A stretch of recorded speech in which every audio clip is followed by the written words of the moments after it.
Nagkaisa ang Department of Migrant Workers, OFW Party List at Sunful Foundation sa mental health seminar at K-Street campaign para labanan ng cyberbullying at palakasin ang pagpapahalaga sa mental health.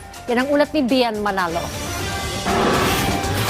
Sanib puwersa ang Department of Migrant Workers, OFW Party List at Sunful Foundation sa ikinasang Mental Health Seminar at K-Street Campaign sa University of Perpetual Health System Dalta Las Piñas Campus. Dumalo ang mga mag-aaral mula sa junior at senior high school. Layo nito na sugpuin ang cyberbullying sa kabataan at pagtalakay sa mga angkop na aksyon laban dito.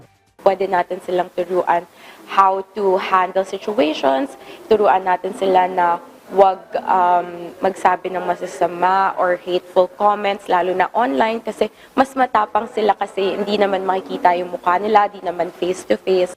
Tinalakay din sa seminar ang halaga ng pagkakaroon ng maayos na kondisyon ng mental na kalusugan ng ating mga overseas Filipino worker.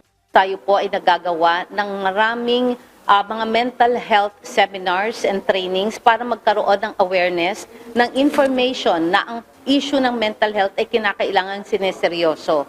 Pangako naman ng pamunuan na patuloy nilang tututukan ng pagpapalakas ng advokasya sa Pilipinas sa pagkakaroon ng respeto at malasakit sa kapwa, lalo't higit sa online world.